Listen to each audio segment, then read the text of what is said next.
Hey everyone, Irit here with a new process video for Hip Kit Club.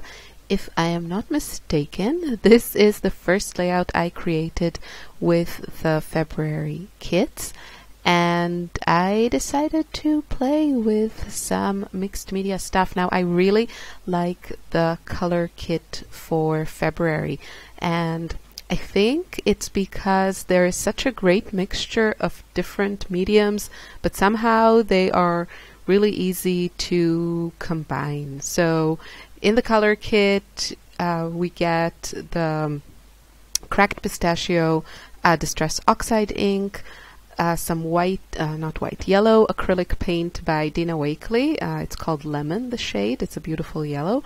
And one of the new Dilutions colors, it's called Peony Blush, and it's a really pretty pink. So I'm just going to play around with them, and I don't think I really knew what I was gonna do until I started playing. So we also have this stencil, and you'll see how I'm just making a mess, and I have to tell you that you need to try this because it's just so much fun. So I started with applying some paint that I mixed, which is mostly, there is a little bit of cracked pistachio there, but it's mostly the lemon paint with some white. And then I sprayed the stencil while there was still some paint on it, and I sprayed it with the Dilutions mist and kind of used it as a stamp. And at this stage, when you start to play like this, which is something I do all the time, mostly in my art journals actually, you want to have like more than one surface to play with. So either a few pieces of cardstock if you're working on scrapbook layouts, or a few papers if you're just working on paper, a few art journal spreads like open so you can move around. And you'll see, so I'm creating here two backgrounds. I'm going to use actually not the one that I started with. I liked the way the other one looked better, but I want to say that you will also see the second one appear in a future video. But I don't want to commit to that. I mean, I am working on it right now for a future Mixed Media Monday layout, but I still haven't finished it. So there's still a risk that everything will go very, very wrong and it won't end up on a layout. But this is just a really fun way to play with, and you'll see how you get this different look from the stencil when you use it, you know, as a stencil or when you use it like a stamp. And I like both looks, probably more the stamp look, because it just gives you more room for color and texture, just because this stencil in particular has some good space to it. I mean, the pattern is kind of small, so I don't think I'm I'm explaining myself properly, but anyway, you'll see the background. You can see it a little bit now on screen, but it'll soon take center stage. So I decided I want to use this gorgeous Paige Evans paper, and I created kind of a photo mat with just the colors that I liked the most from that paper showing. So I covered some of the darker colors and then just played with it. So really, you know, make your supplies work for you. If you want something, if you have like a pattern paper and you only like parts of it, then just use those and make it work, make it work. And also I'm going to use the manufacturer strip from that same paper, which is gorgeous. It has my favorite colors, the pinks and the kind of like a pale peachy color. And I also added some stitching around that photo mat, and now I decided I'm going to use one of these beautiful layered frames by Pink Fresh Studio. If you want to see everything in the kits in detail, you can watch my unboxing video, and I also show a bit this organizer I got from IKEA or IKEA. I have no idea what it's called, and I think in the US they also come in white, which is much better than this gray, but in my IKEA there was only the gray one, and since I need like 6 months to recover from each visit to that store, I thought I'd better just grab it, and I love it. It's fantastic. It's such an easy way to see what I have. I usually, I'm just showing you that I stitched through the manufacturer strip, and I did it before I attached it to my background, because my background is this very thick white cardstock. It's called Marshmallow by Basil, and I didn't want to torture my sewing machine. So I just stitched, I faked stitched that manufacturer strip to my background. Just back to the organizer, I think I wanted to say. Yeah, so usually, until now, I would have my kits in a drawer, and kind of like a wide drawer, kind of nice one, and then you could still see like what's in the kit when everything was kind of laid out in the drawer. But then I would start making a layout, and I would pull things out, and eventually it will be just a huge pile of mess on my desk. So this organizer is actually really working for me, I have to say. So I want to thank Victoria Marie. I think I saw it on her Instagram for the first time. And yeah, I'm really messy scrapbooker, and this thing is helping me out. It's not completely, what would make it perfect? If they made a little drawer at the bottom where you could kind of spread the ephemera packs that we get. That would be great, because most of the other stuff, like the sticker sheets and the embellishments, they can stand in the organizer, but those ephemera packs, when you open them, it's not convenient to put them in one of the smaller compartments. Because it's just a bit dark in there, and they're scared of the dark. No, I'm just kidding. It's just not a convenient way. But yeah, other than that, I'm loving this organizer. Super, super happy about it. So now we start with the whole embellishing process, and this actually took me quite some time. So this kit is new to me, and I don't know everything that is in it, and there's a ton of stuff in it because I'm using all the kits. So it just takes some time to look through stuff, get familiarized with it, and kind of see what is working for me, and make some decisions. So I definitely know I want to add some layers behind my photo mat, and maybe one day decide on which orientation I want to put that. But I decided I really like that manufacturer strip there at the top. And I also really wanted to use these gorgeous Amy Tan thickers. They're, I think, probably my favorite thing in her new collection, and they're just gorgeous. All the alphas in the February kits are amazing. I don't know which one to use every time I make a layout. So what else I wanted to tell you? Yeah. If you are interested in some real-time scrapbooking, I have on my Patreon every month real-time scrapbooking. So that's usually about an hour of, the entire process from start to finish, and I talk you through it. And sometimes I talk a bit nonsense, but most of the time I talk about what I'm doing and why I'm doing, and why things are working and why things aren't working. And you get to see it, in all its glory. And so yeah, if you're interested in that, I offer it now on my Patreon. I've been offering that every month since I started Patreon, but the new change is that you can get just this video and some more rewards for just $4 a month, and you can stop anytime. So yeah, I'll leave the link below, and if you're interested, you can check that out. I wrote my journaling on this cute little journal spot from the Pick Me Up, journaling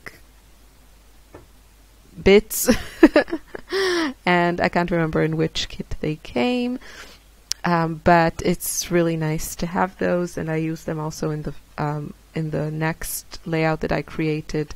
I also used them for my journaling, so very nice product to have. And now I opened those rub-ons, and rub-ons, white cardstock and mixed media backgrounds are a great combo. So keep that in mind, and you could first add the rub-ons and then add your mixed media. And if you're using things like mists and more like watercolors, then the rub-ons will resist and it creates a really beautiful look. If you're using other things like paints on top of rub-ons, then just be careful, because you know you may cover it up. So know your media.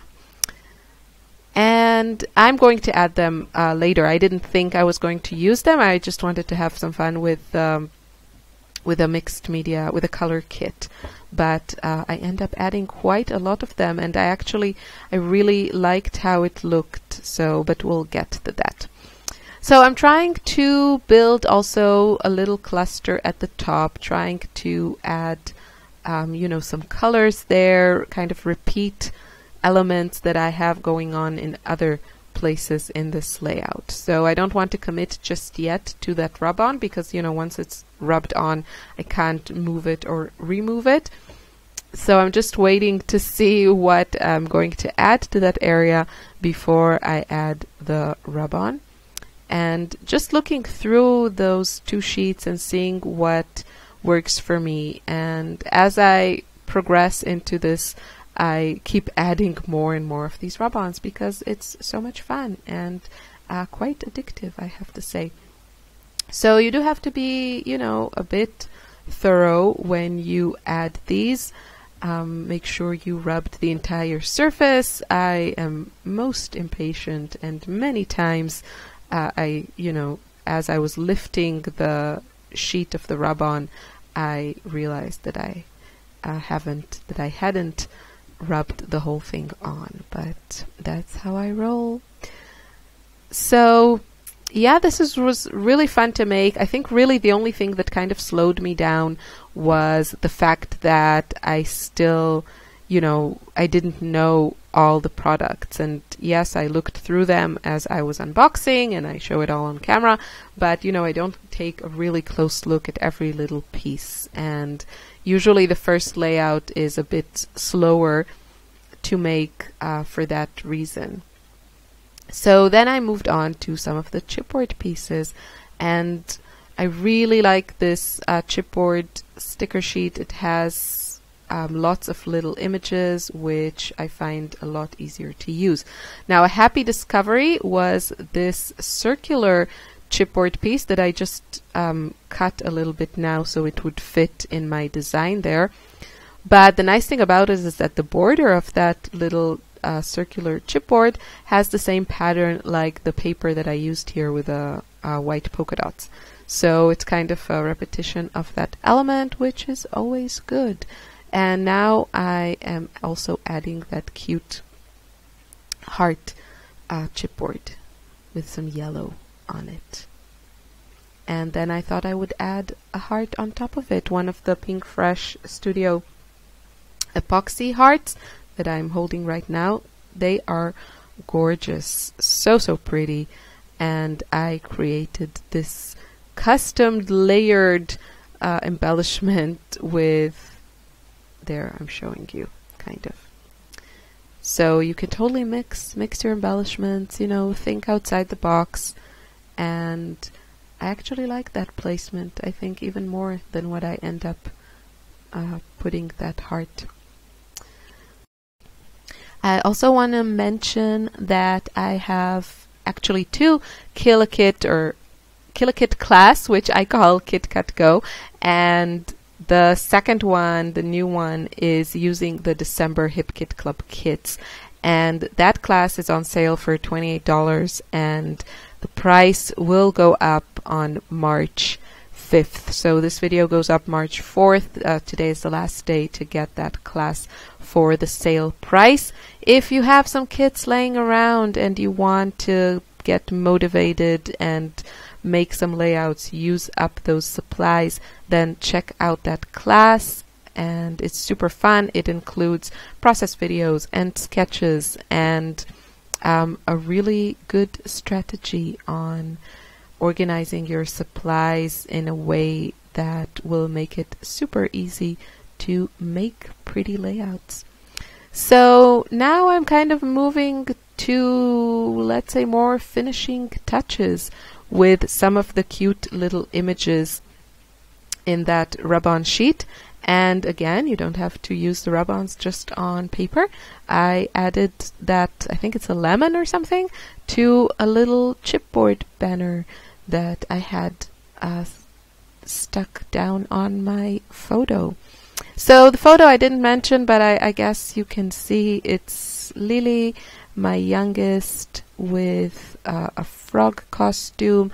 It's actually one that belonged to Ella, of course, because, you know, we don't buy new stuff for the second child. You only buy the stuff one time.